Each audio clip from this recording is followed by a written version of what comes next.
인보사 논란이 불거지면서 식약처의 허술한 검증과 사후 관리도 도마 위에 올랐습니다. 뭐가 문제인지 따져보겠습니다.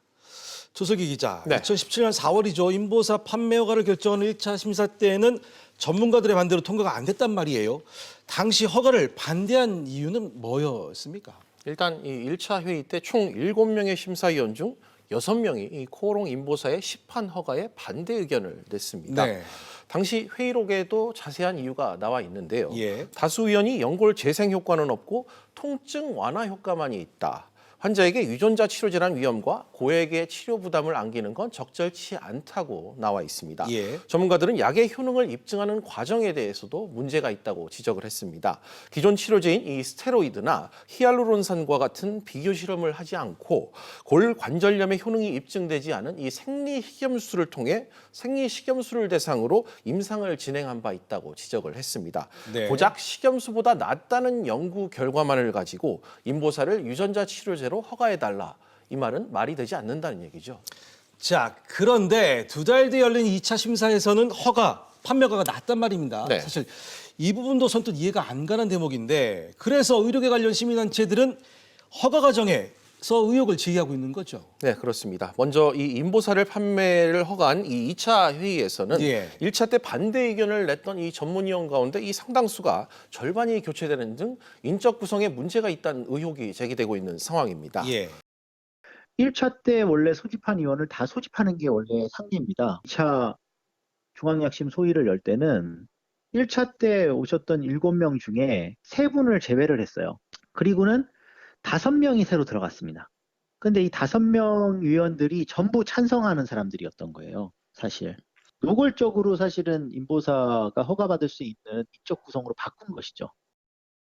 또 1차 회의 때 전문가들이 세포 치료제와 이 직접 비교를 하는 임상 시험이 필요하다는 지적과 관련해서도 네. 식약처는 이 기존의 임상 시험만으로도 2013년에 이미 그 타당성을 인정받았던 코롱 측의 논리를 받아들였습니다. 예. 그런데 사실 2013년에도 임상 논란은 빚어진 바가 있고요. 네. 연골 재생 효과가 없으면 진통제 수준이라는 지적이 나온 바가 있습니다. 네. 그래서 식약처가 무리하게 인보사 판매를 허가한 게 아니냐 이런 의혹이 나오는 겁니다.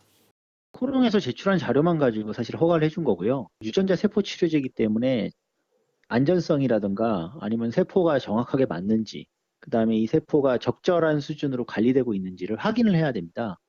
근데 이제 그런 부분에 대한 확인을 전혀 하지 않았던 거죠. 한마디로 식약처가 안정성에 대한 검증을 소홀히 한 것이 인보사 사태를 불렀다는 지적인데요.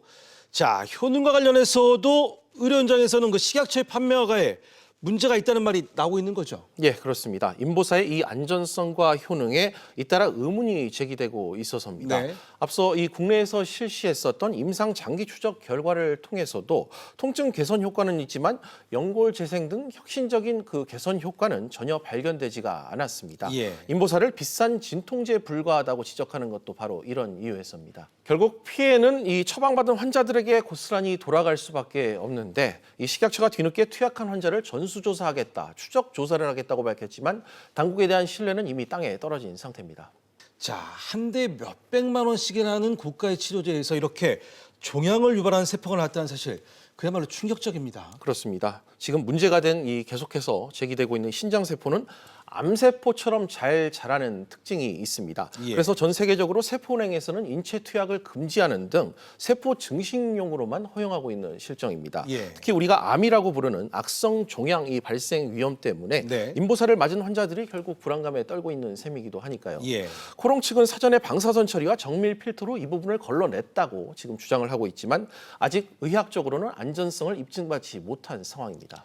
자, 앞서 말한 그 코롱 측의 해명과는 달리 주장과는 달리 다른 증언도 나왔다면서요. 네, 문제의 신장세포가 코롱 측에서 계속 주장하는 것처럼 과연 제대로 걸러진 게 맞느냐 이 얘기입니다. 네. 앞서 코롱은 지난 2005년 인보사에 대한 그 임상 허가를 위해 제출한 논문, 또 2010년 논문에서 신장세포를 걸러냈다고 주장을 한 바가 있습니다. 예. 하지만 이 당시 연구진 중 한 명이 신장세포를 걸러내는데 정밀 필터 대신 이 피펫이라는 도구를 사용한 것으로 드러났습니다. 예. 이 피펫은 흡입력이 강해서 자칫 이 신장세포가 함께 딸려 나올 수가 있는 가능성이 존재합니다. 네. 그렇기 때문에 완벽히 제거됐다고 믿기 어려운 부분이 있는 거고 식약처도 현재 이 부분에 대한 조사를 진행하고 있는 겁니다.